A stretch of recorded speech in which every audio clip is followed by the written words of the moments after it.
Hello crafty friends, it's Jess from jesscraft.com, and today I am here to share how I would use 12 by 12 paper with my one sheet wonders. I get comments to the effect of, I love your one sheet wonders, but I'd like some more ideas for 12 by 12. And I do share and will continue to share ideas specifically for 12 by 12, but I also just wanted to take a beat and show you what I would do if I were going to use my 6 by 6 for 12 by 12, because one of the reasons I like to design for 6 by 6 is it will work for both sizes. So here I have a 6 by 6 piece of paper with some stars on it, and I have the 12 by 12 piece of paper which I'm going to be working with, and I just cut down to 6 by 6.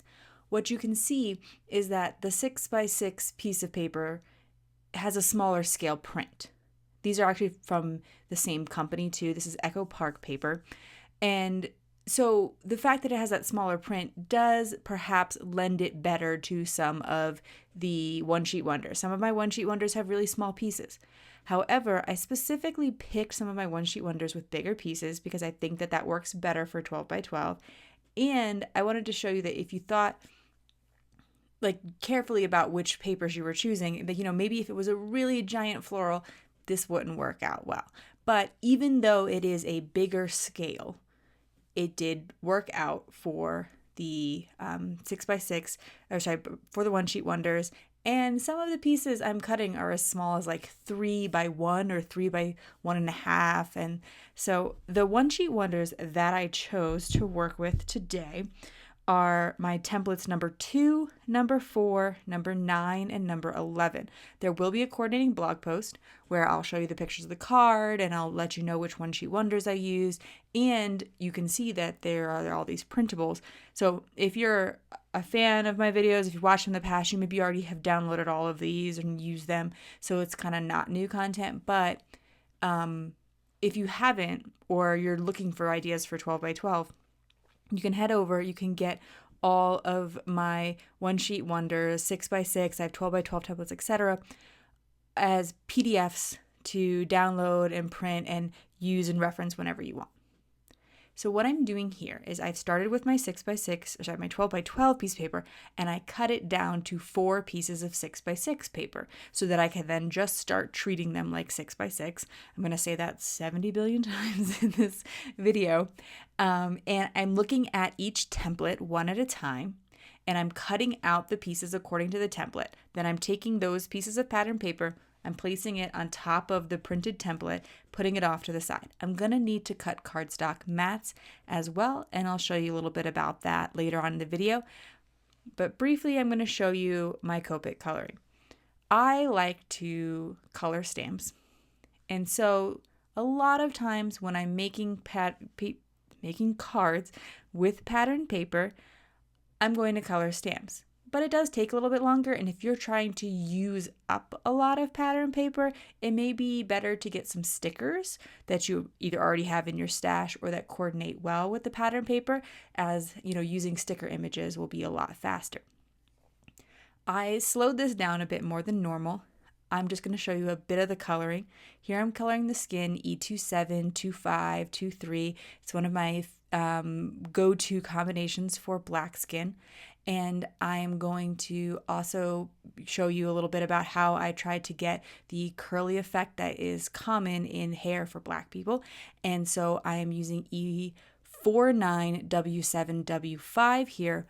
I am starting with the E49 because it's a really dark brown. And I'm making little curling C, circle motions. Then I'm doing the same thing with the W7, so that I start sort of filling in the space, and then coming in with the W5 and doing the same thing. And by just layering that circle shape on top of each other, it gives the effect of curly hair.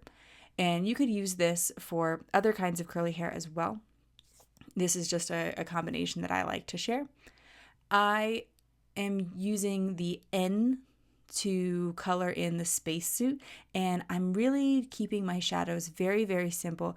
I'm adding dark shadows, or my darker color, where there would be shadows cast by light. However, if these were in an actual scene, they would be in space and there really wouldn't be light.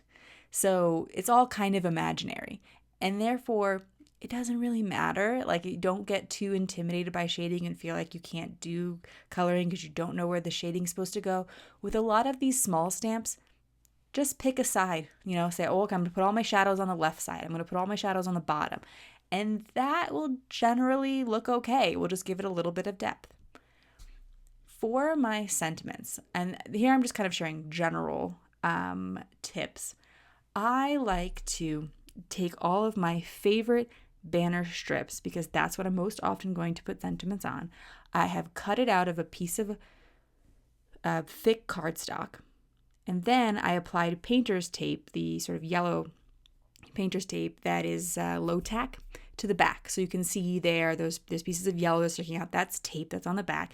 And therefore, when I put in a die cut banner, I can stick it in there and it will stay nicely in that spot while I stamp on it. And I don't need to use my MISTI magnets or whatever your stamp positioner. You don't have to hold it down with the magnets. So I've placed my banner in there that's cut, and then I can easily take it out and put the next banner in. So here I'm creating 8 cards with one piece of 12 by 12 paper, and I'm just going to use the same sentiment for all of them. So I'm going to need to stamp this 8 times. I'm going to save myself a lot of effort by lining up my stamp once into this template that I have here and then pulling it out. I sometimes, in order to save even more time, will stamp multiple sentiments into these different sizes. So like I'm having this really small banner at the top, but then right under it is like a curved one. Well, I could cut both of those and use 2 different sentiments from the stamp set, and then this all would go even a little bit faster. This is kind of another like time-saving tip if you're really trying to get through a bunch of pattern paper. I picked gray to go with this pattern paper, and so that's what I stamped my sentiment on. And that is what I'm going to use for all of my cardstock mats. You could save some cardstock by cutting your banner sentiment strips out of some of these mats, because there's a lot of kind of wasted space behind the pattern paper. I do purchase generally Michael's Recollections 110-pound cardstock. They have a lot more colors now. I find that because I like to make a lot of cards, that's a pretty economical thing. Their colors aren't always the greatest. You don't always find every color you want, and you do have to buy like multi-packs. Like you have to buy like a whole bunch of different kinds of purples or a whole bunch of neutrals. So that can be a little bit limiting versus some more specifically stamp companies will sell you just the one color. And so if you really know there's one particular color that you like and use a lot, that may work out better for you. I take all of the pieces of pattern paper and I put them on their mats. I don't have a template so much for how to cut the mats as measurements that are on the card sketch. And you can assemble them the way that I suggest on the card sketch, or you can kind of shift around your pieces and see if you come up with a different design that you like better, another way of layering some similar pieces. Now, here I'm going to have this piece that's on top. It's kind of like hanging off of the bottom piece. And to make everything a little bit smoother, what you can do is take a piece of scrap cardstock and put that under the area that hangs off. So hopefully I'll demonstrate it here. But basically, there's going to be that bump. That area right there is going to have some like lumpiness if I try to glue it directly on, because there's these layer of pattern paper, layer of cardstock under it. So I'm going to take a scrap piece of cardstock and put it underneath. Christy Marcotte does this too. I know a lot of people watch both of our channels because if you like using pattern paper, Christy's got a lot of amazing ideas. Certainly recommend her as well. She shares this tip as well. Again, if you're the kind of person who likes to use pattern paper and cardstock, you're going to do a lot of the same stuff as each other. So because when it works, it works. I will then pick a place to add my sentiment on each one, and I'm going to go through it pretty methodically. I am kind of slowing things down here just to talk a bit through my process, as these are repeated ideas from previous videos, and I wanted to kind of just make it a little bit different and offer something else. So here I have my pieces assembled according to the sketch. And now that I've placed all the pattern paper the way it is, I'm going to sort of go through and do all of the sentiments at a time. And then I'm going to do all of I think I'll add the stamps too, but I kind of do things a bit assembly line. So I'm just kind of showing you that here. I have all of my sentiments ready to go off to the side there.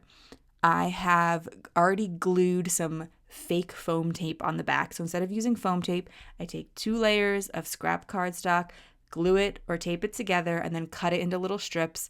And that's free.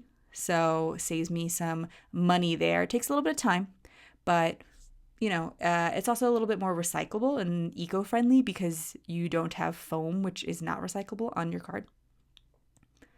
I'm going to I put some of that fake foam tape on the back of my little stamped images as well. And those were cut out on my ScanNCut. There are coordinating dies, of course, available, but that's what I traditionally use. And I'm taking my Barely Arts glue and I'm gluing them down. There's a little blue thing you can see at the top of the screen. That is a glue holder that holds your glue. It's called a glue lounger, and it holds it in a slightly diagonal position so that the glue stays at the bottom without kind of pooling up too much. I've never had, so I put my Barely Arts glue in there and it has a pin in it to keep it closed, and I've never had the pin get glued to it. It's been working out really well for me. And I like it because all the glue is already pulled at the bottom so that it's ready to go. And you don't have to shake the bottle to get it down, which is much more of a time saver as your bottle gets on the empty side. Luckily, Barely Arts glue sells giant refills. So another sort of little cost saving thing you can refill instead of buying little individual things of adhesive every time. With each sketch, you could choose to mix it up. What I did like about this particular pattern paper, and of course not all will be able to do this, is there really is no top or bottom of the pattern paper, which means for instance, with this particular card, the sketch is portrait, but it looks great landscape too. So you could just turn the card on its side and, then it would just give you an alternative way of having the card, a slightly different design, but you don't have to make that decision ahead of time. I think you could honestly do the same thing with this one too. This is a landscape card, but you could turn it on its side and make it a portrait card, or change things up a little bit if that was better, if you liked it a bit different. So those are my kind of ideas of how you can mix things up and why you might want to use a non-directional paper. However, most of my card sketches and one-sheet wonders will work with directional paper as well. You might just have to kind of take a beat and make sure that you're cutting things the way that you want them to be cut in order for the directions to work out. So that is it for my video today. I hope you found some of these tips and tricks helpful, and you can see how you can adapt the one-sheet wonders to use up some of your 12 by 12 paper as well. Thank you so much for watching. I'll leave you links in the video description below to the products that I used in my blog posts and where you can get different resources as mentioned in the video today. Have an awesome day. Bye.